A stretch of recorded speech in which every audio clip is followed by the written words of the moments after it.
Oi, pessoal, tudo certo? Bom, hoje a gente vai estar vendo a nossa aula número 8, ok? Que é sobre acústica. E a acústica, ela é o ramo da ondulatória que estuda especificamente o som, né? Chegou a hora daquela aula que eu falei para vocês que a gente teria só para estudar o som, ok? E a gente vai iniciar essa aula com algumas considerações quanto às ondas que se propagam em cordas, para a gente poder depois abranger isso em tópicos similares dentro da acústica, inclusive, tá? E a gente vai deduzir as equações que descrevem os fenômenos que a gente vai observar aqui, incluindo por que a gente sente, por exemplo, algumas dores de ouvido a sons altos ou fortes. Tá, eu vou dar essa pequena introdução para vocês na parte de ondas em cordas e depois eu vou fazer as analogias às ondas sonoras, ao mesmo tempo que eu falo de outros aspectos do som. Tudo bem? Bom, dando uma pequena retomada então nas ondas em corda, diferente do que a gente vê antes, a corda ela está presa nas duas extremidades agora, né? Como por exemplo entre duas paredes. Antes, por exemplo, a gente tinha uma extremidade que estava presa, geralmente era representada pela parede da direita, né? E a outra extremidade a gente mexia com as nossas mãos, livremente, para cima, para baixo, para propagar ondas. Agora vejam que tem uma parede nas duas partes, tanto na direita quanto na esquerda, ok? Então, supondo que essa corda ela tá presa entre essas duas paredes aqui e ela tá numa linha reta, né? Ela tá esticada. Quando a gente perturba ela, ou seja, a gente levanta ela um pouquinho ou abaixa, a gente vai formar uma onda estacionária. Isso é uma onda que ela não vai se propagar horizontalmente, ela não vai caminhar para os lados. Ela só vai ficar se propagando verticalmente em um estado de equilíbrio, né? Sem sair do lugar. Então ela vai ficar indo para cima e para baixo o tempo todo, mas não mais para os lados porque não tem para onde ela ir. Ela tá presa na parede, né? Ela não tem como se propagar, então ela vai ficar indo para cima e para baixo, ok? E alguns pontos importantes desse esquema aqui que vocês precisam saber são os nódulos, também conhecidos como nós, tanto faz, que são esses pontos aqui em que não tem amplitude da onda, certo? É um ponto que ela não vai vibrar e os antinódulos também, que são os antinós, eles têm, esses pontos que eu tô falando, eles têm alguns nomes diversos, são sinônimos, tá? Por isso que eu acabei colocando mais de alguns aí. Mas o que vocês precisam saber é que os nódulos são os pontos que têm essa amplitude zero, e os antinódulos, ou antinós, ou vértices, ou ventres, tudo isso é sinônimo, são esses aqui de amplitude máxima, tá certo? Poderia ser aqui embaixo também, é a máxima negativa no caso, né? Mas ainda assim é uma máxima.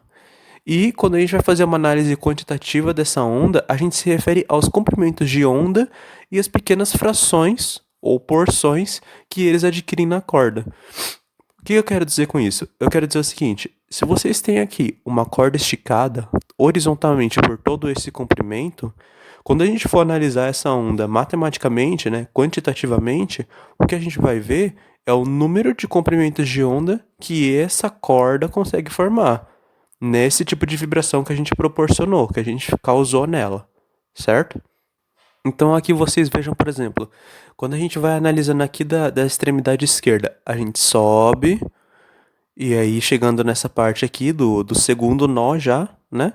Aí a gente tem um quarto de comprimento de onda, na verdade metade, perdão, peço desculpas, metade de um comprimento de onda aqui nesse espaço, nessa porção da corda. Agora, quando a gente caminha mais uma outra metade, a gente formou um comprimento de onda e nisso a gente percorreu metade do comprimento da corda, certo? É esse tipo de análise que a gente vai fazer. Nesse caso aqui específico, a gente tem que esse comprimento total da corda, ele está formando meio, um, um e meio, dois comprimentos de onda completos, certo? Então é esse tipo de análise que a gente vai fazer. Também tá até aqui indicado, né? O meio comprimento de onda equivale a uma dessas divisões, ou, ou aqui nesse caso, né? Entre um vale e uma crista, entre aspas, né? Porque a corda oscila para cima e para baixo de qualquer jeito. E entre esse nódulo e esse vale, 1/4 de comprimento de onda, tá certo? Então, vejam só, aqueles pequenos gominhos que formavam, eles se chamam harmônicos, certo? São esse número de ondulações que vai ter em uma corda, ok? E a onda estacionária, que é a que a gente tá estudando, né? Estacionária porque ela não se locomove, ela não se propaga para os lados, ela só vibra, ok? Ela pode formar N harmônicos. E esse número de harmônicos pode ser um, que é o chamado harmônico fundamental, ou pode ser muitos. Aqui nessa imagem a gente tem quatro casos na verdade, né? Um em que a corda está em repouso, em um equilíbrio estático, né? Aí tem esse caso aqui, que provavelmente é o mais importante, é o harmônico fundamental, é quando só forma um gominho só. Esse caso aqui, quando forma dois gominhos, né? Quando eu digo gominho, eu quero dizer esse desenho que vocês observam, que tem a corda vibrando e também tracejado para o outro lado que ela vibra também, certo? Imaginem que isso daqui fica oscilando de novo, repetidamente, para cima e para baixo, ok? E também tem o caso de ter três harmônicos ou três gominhos. Eu sei que está desenhado meio torto, tá? Mas não reparem nisso. Em que a gente tem aqui essas três divisões, esses três harmônicos, certo? E vamos fazer uma pequena dedução da equação que a gente vai estar estudando aqui, ok? Cada harmônico representa, pela figura que a gente viu, metade de um comprimento de onda. De novo, vamos voltar aqui para mostrar para vocês. Esse daqui, que tem um harmônico, ele só tá dando, ele sobe e aí ele volta para o ponto de equilíbrio, né? Para um próximo nódulo, próximo nó. Então, isso daqui tem um comprimento de essa onda, né, que está né, se propagando na corda desse jeito aí, está formando meio comprimento de onda. Agora, quando o N é igual a 2, quando tem dois harmônicos, aí está formando um comprimento de onda completo, porque tem dois harmônicos e cada harmônico é meio comprimento de onda. Então, se você tem dois harmônicos, você tem um comprimento de onda completo, ok? No terceiro caso, como tem três harmônicos, você tem um comprimento de onda e meio.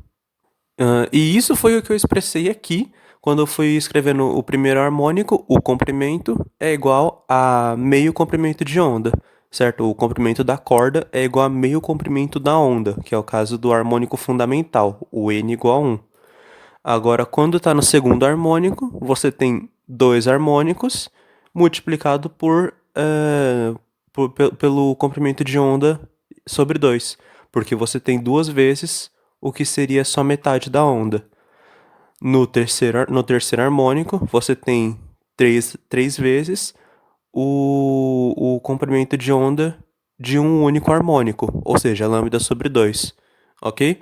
Então, observem, vocês têm que o comprimento da corda L é igual a lambda sobre 2 para o primeiro harmônico, 2 lambda sobre 2 para o segundo harmônico, 3 lambda sobre 2 para o terceiro harmônico, ou seja, o número de ondas que vai ser formada, o número de ondas formadas, tem que coincidir com o português, né?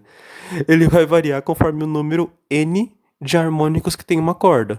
Ou seja, quando a gente generaliza essa equação aqui, a gente tem que o comprimento da corda L é igual a n, o número de harmônicos, lambda sobre 2, ok? Isso daqui já é uma equação já que a gente poderia usar dessa forma, só que usualmente a gente isola o comprimento de onda e aí a gente tem que o lambda é igual a 2L dividido por N. Passei esse 2 que estava aqui multiplicando, ele estava dividindo, e o N que estava multiplicando, passei dividindo. Não mudou nada, só reescrevi a equação de uma outra maneira, porque usualmente se faz assim. Agora, vamos fazer uma pequena análise dessa equação que a gente acabou de deduzir, né? Independente se vocês querem pegar essa versão aqui, em que o comprimento da corda está isolado, ou essa versão que está o comprimento da onda, eu recomendo que vocês usem essa daqui, certo? Mas a validade dessa equação, ela se dá para ondas que comecem e terminem em nódulos, ou seja, nós, nas suas extremidades, né? São os pontos de amplitude zero. Bom, vejam isso que eu estou dizendo. Vocês percebem que na parte que ela está presa, tanto na parede da esquerda quanto na parede da direita, ela não termina com uma amplitude diferente de zero. Ela termina aqui no ponto de equilíbrio, certo? No n igual a 1, no n igual a 2, no n igual a 3. Em qualquer N, você sempre vai ter um ponto de equilíbrio aqui, nos vértices, certo? Então, é justamente por causa disso que essa equação é válida. Por que que eu tô falando isso? Porque se ele termina em um vértice, você pode determinar exatamente a proporção que tem o número de harmônicos e o comprimento da onda. No caso, a proporção que a gente tem é que um harmônico é igual a meio comprimento de onda, né? Que nem eu falei para vocês. Como vocês podem ver aqui no harmônico fundamental, um harmônico só está fazendo a onda só ter uma crista e nada mais, ok? Ou um vale, se vocês verem a parte de baixo, tanto faz. Agora, se ela terminasse, por exemplo, aqui, supondo que a parede terminasse bem aqui e a onda terminasse com essa amplitude máxima, aí a gente já teria um tipo diferente de relação, né? Nesse caso hipotético que eu tô falando, a gente teria que cada harmônico valeria um quarto de comprimento de onda, né? Que é a metade. A metade de metade, no caso, certo? Mas, como ela termina sempre em um vértice, então a gente tem essa relação de que o número de harmônicos equivale a um certo número de lambda sobre 2, ok? Que nem a gente deduziu aqui. Esse tipo de análise da validade da equação, ele vai ser mais útil para vocês, principalmente quando a gente fizer a aplicação desses tópicos em ondas sonoras, ok? Aqui, por enquanto, é mais uma introdução, então, mais para frente eu vou explicar melhor para vocês como que isso vai ser importante para vocês entenderem as equações que a gente usa, tá certo? E, partindo para esse segundo tópico aqui, quanto maior o número de harmônicos em uma mesma corda, menor vai ser o comprimento da onda formada. Pois um mesmo comprimento, na verdade eu escrevi N aqui, mas na verdade é L, tá? Desculpa, depois eu vou corrigir.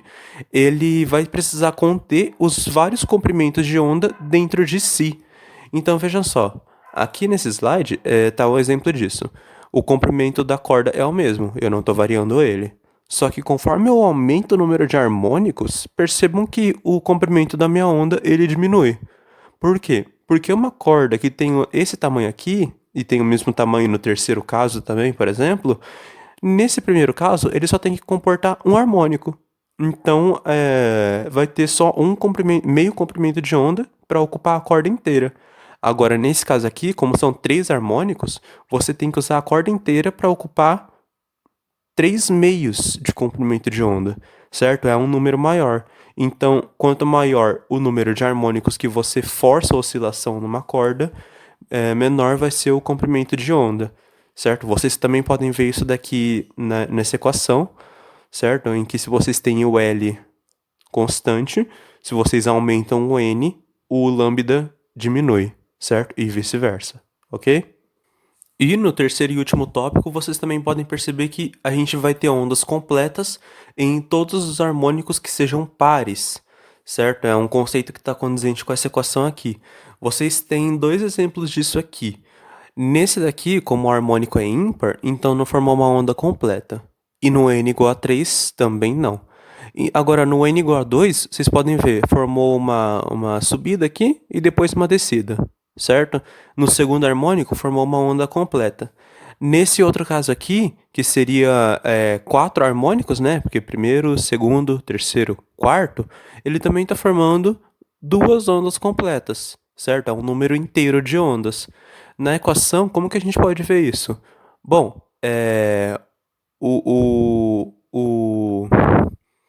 aqui, nessa daqui. Eu ia olhar de baixo sem querer, perdão. Se o L é um valor constante, vocês vão ter um número completo de comprimento de ondas se o N for um número par, porque ele está dividindo por 2. Então, se você dividir 2 por 2, vai dar um número inteiro aqui que vai multiplicar o lambda. Se você dividir 3 por 2, não vai dar um número inteiro. Se você dividir 4 por 2, vai dar um número inteiro, de novo. Aí você vai multiplicar esse número inteiro, que no caso é 2, né? 4 dividido por 2 é 2. E vai multiplicar pelo lambda, e aí você vai ter 2 comprimentos de onda completos na corda. E assim, eu nunca sei falar essa palavra, eu acho que é sucessivamente, mas eu sempre falo sucessivamente. Eu acho que tá errado. Enfim. Mas, tudo certo então, pessoal? Esse conceito ele está bem explícito na equação, tá bom? E também vocês podem observar pelo fenômeno. Agora, vamos falar um pouquinho sobre a acústica em si, né? Agora já entrando na parte do som, terminando essa parte de cordas, mais pra frente eu retomo ela um pouquinho. Bom, vamos então primeiro para a fisiologia do ouvido e para o fenômeno ondulatório do timbre, ok? Primeiro vamos falar um pouquinho dessa parte de biologia aqui, em que o som, quando ele chega aos nossos ouvidos, na verdade no ouvido externo, né, que é a orelha, ele vai se propagar por um certo caminho dentro do nosso corpo, certo? Primeiro ele vai na orelha externa, que é essa parte aqui que a gente tem mais para fora do corpo. Aí ele caminha por esse tubo, chega no tímpano, que é uma pequena membrana aqui, que ela vibra, ela fica oscilando para frente e para trás com o som, certo? Do tímpano ela vai para os ossos, essa pequena região aqui que eu estou mostrando, 3 ossos especificamente, tá? Que é o martelo, a bigorna e o estribo, tá certo? Daí desses ossos ela passa para esses outros aqui, chega no nervo e desse nervo, então, a onda sonora ela vai direto para o cérebro, tá? Na forma de uma vibração dos ossos e depois esse impulso é transmitido pelo nervo, ok? Então, mais uma vez, entra naquilo lá que eu falo, né? A natureza, ela é... A natureza que a gente estuda, ela é a nossa interpretação, certo? De algumas partes da natureza que a gente pode ou não perceber só pelos nossos sentidos humanos. E o som, por exemplo, ele está numa frequência de oscilação que a gente pode ouvir e é desse jeito que a gente ouve. Ele entra aqui como uma onda que vibra como absolutamente qualquer outra. Aí ele chega aqui no tímpano, faz o tímpano vibrar. O tímpano vibra, transmite essa vibração pelos ossos, chega no nervo, o nervo leva essa vibração como um impulso nervoso para o cérebro, e aí o cérebro interpreta como um som, certo? É assim que a nossa fisiologia, ela é formada, biologicamente falando, para funcionar, certo? É similar, eu vou falar disso mais para frente com vocês, mas é similar a como a gente enxerga as cores. O nosso olho ele é capaz de enxergar alguns comprimentos de onda, da onda de luz, e alguns outros não. Agora, os que ele enxerga também são interpretações do nosso cérebro, ok? Porque o que a gente não enxerga continua existindo, a gente só não vê, ok? E um resultado da interpretação cerebral do som é o timbre, certo? É um efeito sonoro em que a gente consegue distinguir e selecionar o som no qual a gente está prestando atenção. Porque percebo que em meio a muitos sons diferentes, quando a gente está num lugar que está muito barulhento, a gente consegue se concentrar em um som específico. Tipo, se vocês estão andando na rua, e não nessa época, viu? Fiquem em casa se puderem. Então, por exemplo, se vocês estão andando na rua, mas estão conversando com alguém, o que acontece? Vocês estão ouvindo os barulhos dos carros, dos pássaros, de outras pessoas conversando, enfim, um monte de coisa, mas ainda assim vocês conseguem se concentrar na voz da pessoa que está conversando com vocês. Ou se vocês quisessem se concentrar em outra coisa, vocês conseguiriam também, tá? Então a gente tem esse fenômeno ondulatório do nosso cérebro, que é o timbre, a capacidade de distinguir os sons e se concentrar em um ou outro, ok? E um outro resultado das ondas sonoras é a forte vibração do tímpano, né, para sons mais intensos, que pode causar para a gente a sensação de dor. Isso está ligado a uma grandeza que a gente chama de magnitude da amplitude sonora. Antes de falar um pouquinho disso, vamos focar um pouco nessa outra frase aqui. Bom, a forte vibração do tímpano ela pode causar pra gente a sensação de dor, ou até mesmo rompimento do tímpano. O que isso quer dizer? Imagine que está entrando aqui uma onda sonora. Ela é uma vibração das moléculas de ar. Quando ela força o tímpano a vibrar, para que você escute o som, se você faz esse tímpano vibrar muito, ou vibrar muito intensamente, é aí que você começa a ter a sensação de dor e posteriormente a surdez. Por que que isso acontece? Porque você está forçando essa membrana a vibrar muito rápido e se você tiver uma amplitude de vibração alta, você tem uma oscilação muito grande. Ela vibra muito, muito para frente, muito para trás. Aí o que acontece? Vai ter um momento que essa membrana ela não vai resistir, mecanicamente ela estoura, né? Ela se rompe. Quando o tímpano se rompe, é quando você fica surdo. Porque se o tímpano se rompe, não tem mais alguma coisa que vai fazer os ossos vibrarem. Então você não consegue mais escutar os sons, né? O fenômeno da surdez humana é isso, basicamente. É, isso quando ela é forçada, né? Não quando ela é que tem pessoas que são propensas ou alguma coisa assim, mas eu digo quando ela é forçada na nossa vida, né? Tipo, teve um barulho muito intenso e aí aconteceu de uma pessoa ficar surda. É esse tipo de coisa aqui, ok? Bom, então voltando aqui para magnitude da amplitude sonora, né, ou intensidade sonora, é mais ou menos a mesma coisa, como vocês chamam, ela está diretamente ligada à amplitude da onda sonora, né, que nem eu tinha falado. O som vai ser mais intenso se você faz oscilar por uma amplitude maior.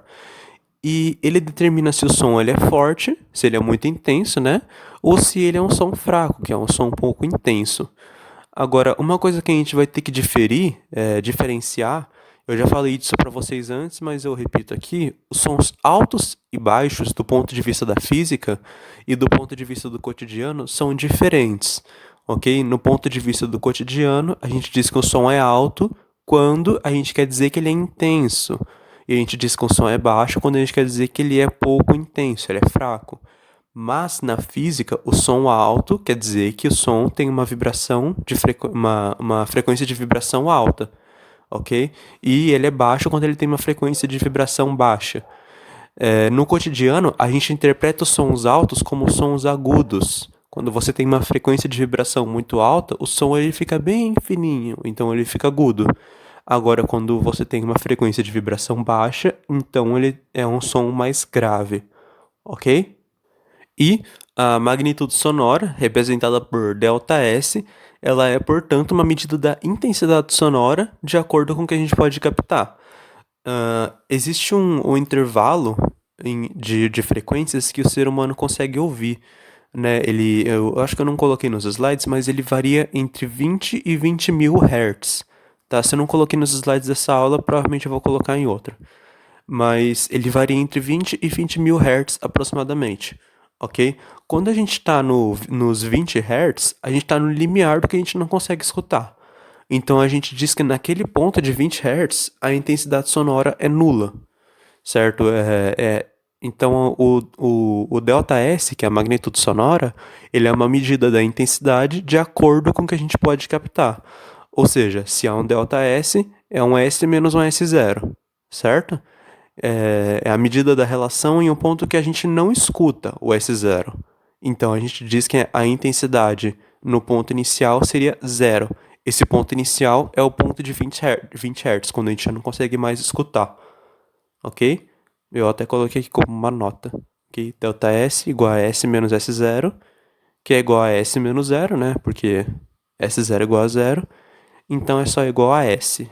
Se vocês assistiram já a aula adicional número 3, que era sobre entropia, primeiro que o ΔS já não é mais a mesma coisa, tá? Já não é mais entropia, agora é magnitude sonora. Segundo que esse negócio de S0 igual a zero como um ponto de referência é uma coisa que aparece lá também. Eu cito isso na terceira lei da termodinâmica. Né? Só um exemplo para vocês entenderem por que seria zero o S0, ok? É um ponto de referência. No caso, é o ponto que a gente não escuta mais.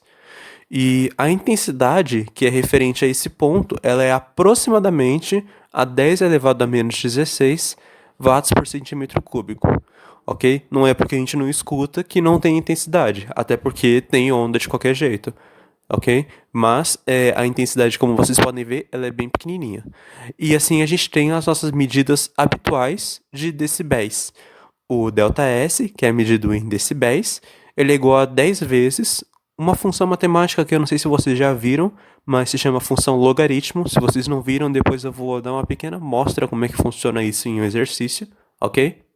E é igual 10 vezes o logaritmo da intensidade que a gente tá analisando dividido pela intensidade inicial, certo? Intensidade do ponto de referência. E tem essas seguintes unidades de medida aqui. Ou seja, a magnitude sonora ela vai ser maior conforme a gente tem uma intensidade maior, né? A intensidade do som que a gente está analisando em uma determinada situação, ok? E mais pra frente eu coloquei uma tabela que mostra para vocês mais ou menos como que isso daí se comporta. Talvez você já tenha ouvido falar dessa medida de decibéis, né? Ela é uma unidade de medida comum. Ela é usada principalmente por policiais quando eles vão fazer análise de intensidade sonora, eles usam aparelhos que medem essa magnitude. Essa magnitude não, essa grandeza física, tá certo? E o nome dessa grandeza, ela é dada em homenagem ao Alexander Graham Bell, que foi um cientista e inventor do século XIX e XX também, posteriormente, né? E ele é conhecido popularmente por inventar o telefone. Mas, é, embora o verdadeiro inventor, na verdade, ele seja um outro cara, é um italiano chamado Antonio. Eu não sei falar esse nome aí, eu não sei se é Meucci, Moti, eu não sei dizer, desculpa. E ele viveu no século XIX, ok? Ele vendeu o próprio protótipo do telefone pro Bell na década de 1870. Ele fez isso porque o italiano, vocês veem que ele já tava, ele tipo não tava muito longe de morrer, né? Nessa época ele tava doente, ele já não sentia que ele ia mais conseguir fazer muito bom uso dessa invenção dele, então ele vendeu pro Graham Bell. E aí aconteceu de o Graham Bell meio que dar uma pequena sofisticada e popularizar o telefone, né? Por isso que ele é conhecido por inventar o telefone. Mas o protótipo inicial, na verdade, veio do italiano, ok? E por causa dessa fama, né, de ter inventado o telefone e pela família dele tratar de pessoas com deficiências auditivas e orais, né, eles eram os fonoaudiólogos da época, a unidade de medida da magnitude sonora ela é decibéis, em homenagem ao Graham Bell e a família dele. E o singular dessa palavra é decibel, tá? Eu juro que eu não sabia que era decibel até pesquisar isso, porque eu sempre falei decibéis. Eu achava que era tipo 1 decibéis, por exemplo. Mas enfim. E foi uma homenagem, ok? E essa história de falsas invenções, ela se repete por questões de patentes mais de uma vez, tá, pessoal, nos tópicos relacionados à física. Mais pra frente vocês vão ver isso daqui de novo, quando a gente chegar em elétrica, mas é, foi mais de uma vez que uma pessoa inventou alguma coisa relacionada à física, né, que é o que a gente está tratando aqui, né, de física. E aí uma outra pessoa popularizou e basicamente tornou acessível de certa forma. E por causa disso, a pessoa que tornou acessível, ela ganha mais fama e mais reconhecimento do que a própria pessoa que inventou, né? Isso é bastante injusto, mas é assim que é a história da humanidade basicamente contada, né?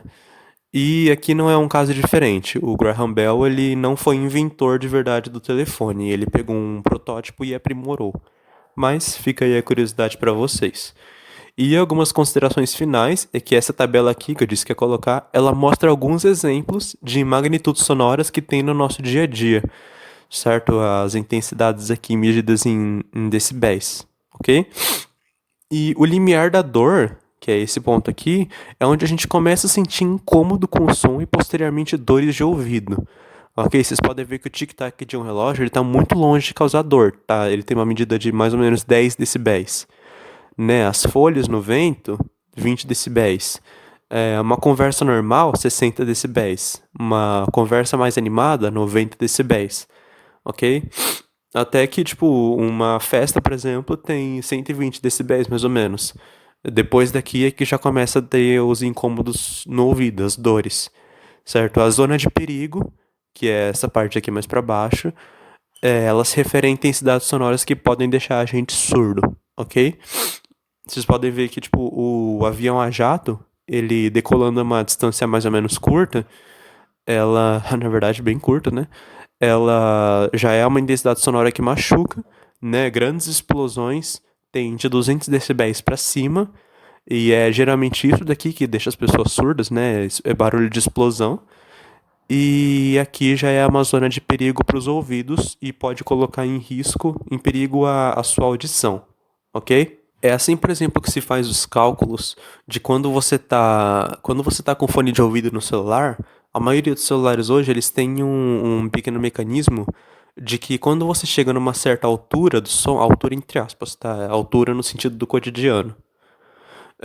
Quando você chega numa certa intensidade, ele manda, tipo, você tenta aumentar mais o som, aí ele aparece aquela mensagem, né? Tipo, não recomendamos que você fique nessa altura por muito tempo, porque pode causar danos permanentes ao ouvido. Essa mensagem, ela é com base em cálculos feitos para avisar vocês que pode chegar no limiar da dor ou até no perigo para os ouvidos a partir de uma certa intensidade que você coloca, uma intensidade muito alta nos seus fones de ouvido, certo? Até porque eles estão literalmente muito bem direcionados dentro do ouvido, então aí vocês acabam ficando mais propensos a terem problemas de audição, certo? E agora vamos fazer dois pequenos exercícios, um sobre magnitude da intensidade sonora, né? E um outro sobre ondas. Sobre ondas em corda. Bom, vamos determinar a magnitude da intensidade sonora para sons que estejam próximos da conversa normal. Então a gente pode voltar aqui nessa tabela, ver que na conversa normal a gente tem 60 decibéis de magnitude, certo? E está pedindo para a gente determinar a intensidade sonora, ok? Bom, vejam só, nossa resolução então, a equaçãozinha aqui da magnitude, em que o ΔS é 60, porque está indicado aqui que é 60, o número de decibéis referentes a uma conversa normal. Isso é igual a 10 multiplicado pelo logaritmo da intensidade que a gente quer descobrir, dividido pela intensidade inicial, né, o I0, que é 10 elevado a menos 16. O 10 eu passo para o outro lado dividindo, 60 dividido por 10 fica 6. Isso é igual ao logaritmo da intensidade dividido pela intensidade inicial, certo? Aqui nessa parte do log eu não mudei nada. Bom, para quem não sabe, como é que funciona a propriedade logaritmo? Você tem um número que está entre os parênteses e um número que está aqui embaixo, que é a base do logaritmo. Quando você não tem nada escrito, é o número 10, certo? Quando vocês estudarem isso em matemática, o professor vai explicar para vocês por que é desse jeito, o que isso significa. E como que a gente faz a operação com isso? A gente pega o número que está na base, se não está escrito nada é 10. A gente pega esse número, eleva ao que está do outro lado da equação, ok? E aí a gente iguala ao que estava dentro do parênteses do logaritmo. Ou seja, nesse caso aqui fica 10 elevado a 6, que é igual a isso daqui. 10 elevado a 6, que é igual a todo esse termo que estava dentro do parênteses. I sobre 10 elevado a menos 16. Ok? É assim que a gente faz a operação com o logaritmo. Agora, a gente só vai fazer mais um pouco de matemática que nem tá fazendo aqui, né? Vai passar o 10 elevado a menos 16 multiplicando, porque aqui ele está dividindo. Vai ficar aqui I é igual a 10 a sexta multiplicado por 10 a menos 16. Então a gente vai ter que a intensidade sonora referente à conversação normal, ela é de aproximadamente 10 elevado a menos 10 watts por centímetro cúbico. Tudo bem? Essa daqui é a intensidade média que a gente emite no som quando a gente está conversando normalmente. Bom, então agora no nosso próximo e último exercício, mais um exercício temático. Esse aqui é um exercício que vai ter uns resultados um pouco irreais, mas é para mostrar para vocês mais como que aplica mesmo, ok? Mas a situação ela é real, só que ela vai ter alguns valores que, por serem um pouquinho arredondados, né, por ter algumas considerações aqui e ali, vai acabar dando uns números que não são muito encaixáveis. Mas ainda assim é mais para mostrar para vocês como é que funciona, ok? Então vamos lá. Enquanto canta na música de K-pop Thumbs Up, se vocês não ouviram, é muito boa, a cantora e rapper Hee da banda Momoland, ela vibra suas cordas vocais a uma frequência de cerca de 2.450 Hz. A frequência da vibração da voz humana, eu não me lembro exatamente de onde a onde varia, mas se eu não me engano é de 2.000 até 4.000 Hz, mais ou menos. 1.000 a 4.000, alguma coisa assim. É mais ou menos a frequência de vibração da voz. Se a gente considera que a velocidade do som no ar é igual a 350 metros por segundo e que as cordas vocais da cantora elas se comportam como se fossem cordas presas nas suas duas extremidades, né, com comprimento de 20 milímetros, então a gente determina o número de harmônicos que se formam nas ondas sonoras da voz dela. Bom, antes de tudo, então, a gente tem a frequência da voz dela e a velocidade do som. Então, V igual a lambda F para a gente descobrir o comprimento de onda emitido. Ok? A gente faz as divisões e a gente tem que o comprimento de onda é de mais ou menos 1/7 de metro, ou 0,142 0,142 metros, ou 142 milímetros. Bom, então a gente tem nosso comprimento de onda, a gente tem o comprimento da corda vocal da cantora. Então, 142 é igual a 2 vezes o comprimento da onda das cordas, 20, né? Isso dividido pelo número de harmônicos, porque é o que é pedido aqui, determine o número de harmônicos formados, ok? Então, 142 é igual a 2 vezes 20 dividido por n, passo o n multiplicando e o 142 dividindo, e assim, n é igual a 40 dividido por 142, que vai dar mais ou menos 0,28. Aí o que isso significa? Significa que as cordas vocais elas vibram formando 0,28 harmônico ao produzir uma onda. Ou seja, elas formam ondas que são estacionárias, que não tem nem metade de um comprimento de onda. Se você tem um harmônico inteiro, que nem eu coloquei aqui, você tem metade de um comprimento de onda. Agora, você tem 1/4 de harmônico. Então, basicamente, você tem 1/8 de comprimento de onda, praticamente. Certo? Por que isso aqui eu falei que não existe, né? É uma situação que não é real. Porque o número de harmônicos que você forma numa corda estacionária, ele é inteiro. Vocês tiveram um número que não é inteiro, ok? E ainda por cima é um número muito pequeno. Então, eu até coloquei aqui uma escala do que seria mais ou menos 0,28. Seria só essa pequena proporção aqui, certo? E assim, então, vocês veriam que não faz sentido, justamente porque não forma sequer um harmônico inteiro, tá bom?